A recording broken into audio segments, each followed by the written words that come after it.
अब इस मंच पर एक ऐसी हस्ती आने वाली है जिनकी हर बात पर बरसों से तालियां बजती आई हैं। फिर वो कॉमेडी का मंच हो, थिएटर का स्टेज हो या फिर राजनीति का मैदान हो। जोरदार तालियों के साथ स्वागत कीजिए पंजाब के मुख्यमंत्री, आम आदमी पार्टी के कद्दावर नेता सरदार भगवंत मान का, जिनसे बातचीत के लिए मैं मंच पर बुलाती हूँ मेरे सहयोगी सुरभि शर्मा को और गौरव अग्रवाल।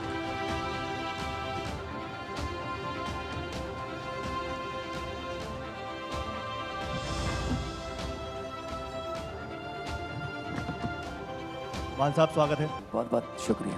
आप पंजाब से चलकर आ रहे हैं, कैसे हैं? क्या है जी? पंजाब से आ रहे हैं, क्या फील कर रहे हैं? कैसा पंजाब बिल्कुल ठीक है जी। पंजाब जिस तरह से पंजाब की इमेज है, हंसता खेलता और पूरे देश का पेट पालता और सरहदों पर रखवाली करता पंजाब। इस हंसते खेलते पंजाब में जो आपकी बड़ी भूमिका रही है, उसमें मैं आज आपको पहले के दौर में लेकर जाना चाहती हूँ। और परिचय में मैं आपको बता दूं, तालियों के साथ आप जोरदार स्वागत करिए, क्योंकि अब ये चर्चा की शुरुआत होने वाली है भगवंत मान के साथ। बता दें आपके पंजाब के एक छोटे से शहर के, एक छोटे से स्कूल के एक बड़े मास्टर जी का बेटा। अब बड़े मास्टर जी का बेटा कहा है तो शरारतें तो आप एक्सपेक्ट कर ही सकते हैं। अब आज इनकी पोल खुलने वाली है। चलिए अब आप मुझे जल्दी से बता दीजिए, आज आप पंजाब के मुख्यमंत्री हैं, लेकिन मैं मास्टर जी के बेटे से ये सवाल करना चाहती हूँ, सोच के कैसा लगता है, ये सफर कैसा है? देखिए बड़ा अच्छा सफर है। सोचे सोच ना होइए, जो सोचे लख बार, गुरबानी में लिखा है। आदमी सोचता कुछ और है, लेकिन परमात्मा ने, वाहिगुरु ने, भगवान ने उसके लिए रास्ता कोई और बनाया होता है। तो कई बार आदमी कहता है यार ये तो मैंने सोचा भी नहीं था। बहुत बार ऐसी चीज़ें मिल जाती हैं कि ये इतना तो मैंने सोचा भी नहीं था। तो एक छोटे सा गांव है सतौज, संगरूर डिस्ट्रिक्ट में, और मेरे पिताजी महेंद्र सिंह, वो मतलब MA पॉलिटिकल साइंस, BSc और B.Ed उस एरिया के काफ़ी 30 किलोमीटर के रेडियस के इकलौते पढ़े लिखे बंदे थे। रणबीर कॉलेज संगरूर से उन्होंने पढ़ाई की, साइंस टीचर थे वो।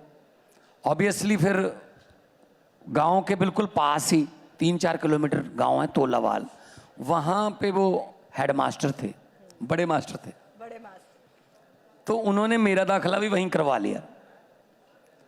अब उस उम्र में 6th 7th 8th में वही तो उम्र होती है शरारतें करने की। अब वहीं पे आपका बाप हेडमास्टर हो, ये तो फिर अत्याचारी हो गया ना फिर आपके साथ। तो साथ में जाता था, कोई बंक भी नहीं मार सकता था, साथ में तो लेके जाते थे साइकिल पे। तो टीचरों को भी पता था, यहाँ पे भी बहुत से टीचरों के बेटे बैठे होंगे, बेटे बेटियां। एक बात पक्की है, मानो चाहे ना मानो, टीचर के बेटे की ज्यादा पिटाई होती है क्योंकि वो मिलते रहते हैं आपस में। चाहे आप किसी और स्कूल में पढ़ते हो ना, मिलते रहते हैं आपस में। कैसा है, थोड़ा हिंदी में कमजोर है, कल कर देना काम। आते ही हिंदी वाले ने बोला तू कान पकड़ ले पहले। मैंने कहा जी मैंने तो कुछ कहा नहीं, कहा तेरे पिता ने कहा था कल। तो काफी तो जो अनएक्सपेक्टेड पिटाई थी वो भी हुई। तो फिर मान साहब, स्कूल में पढ़ते पढ़ते थोड़ा स्कूल में जो कभी सैटरडे संडे को सैटरडे को कोई एक था कि आप कुछ भी सुना सकते हो, कविता या कुछ गीत आता है, उसमें हिस्सा लेने लगे। उसके बाद नहीं, लेकिन जब आपने कहा कि टीचर के बेटे की ज़्यादा पिटाई होती थी, तो आप क्लास में बैठकर टीचर्स की नकल उतारे और आपकी पिटाई भी ना हो? नहीं, वो मेरे में असल में वो कला थी, असल में वो आर्ट थी कि मैं ऑब्जर्व करता रहता था चीज़ें कि फलां मास्टर कैसे पढ़ाते हैं, फलां मास्टर का क्या स्टाइल है बोलने का, फलां मास्टर का पिटाई का, हर एक टीचर का पिटाई का स्टाइल भी अलग होता है। एक दो तो ऐसे थे जो यहाँ पे ऐसे एक लकड़ी का डंडा यहाँ पे ऐसे करके, पता नहीं क्या क्या स्टाइल उनके होते हैं ना। तो एक यहाँ एक यहाँ पे ना ऐसे ऐसे पिंच करते थे यहाँ पर। पता नहीं अपना अपना स्टाइल है, पता नहीं कहाँ से सीखते हैं या क्या ट्रेनिंग होती है उनकी, मुझे समझ नहीं आया।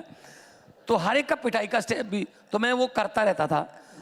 तो छोटा स्कूल था, मिडिल स्कूल था, बच्चों को पता चल जाता था, बच्चों से टीचर को पता चल जाता था।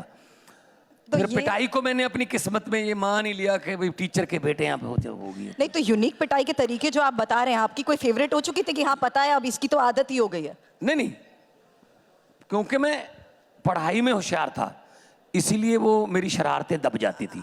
एक मिनट कि फर्स्ट तो आता है, चलो फर्स्ट तो आता है, सेकंड सॉरी आता टू है। बट इन, आप कह रहे हैं पढ़ाई में आप होशियार थे, तो फिर आप ये क्यों कहते थे कि मैथ्स के गणित के फॉर्मूले क्यों पढ़ने हैं, इससे क्या मिल जाएगा, गणित का फॉर्मूला क्यों पढ़ना नहीं, है? मैंने पढ़े हुए हैं ना वो, मैं ये कहता हूं मैं ये कहता हूं आप सभी लोग, अभी टीवी 9 का मंच है, बड़ा मंच है, लाखों लोग देख रहे होंगे।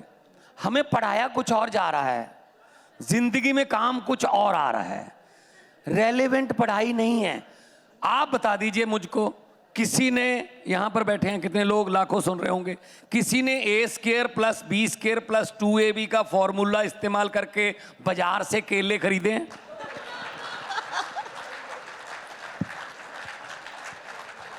क्यों पढ़ा रहे हैं हमें? tan थीटा cos थीटा जिंदगी में काम आया, लेकिन सबसे ज्यादा नींद हराम इसी ने की, tan थीटा cos थीटा। भाई तो जिसको साइंटिस्ट बनना है उसको पढ़ाओ, साइंटिस्ट जिसको बनना है उसको पढ़ाओ tan थीटा cos थीटा। जो जिसका मन कहीं और जा रहा है, आप उसको लेके आ रहे हो एमबीडी गाइड की तरफ, नहीं नहीं ये पढ़, रट्टे लगा।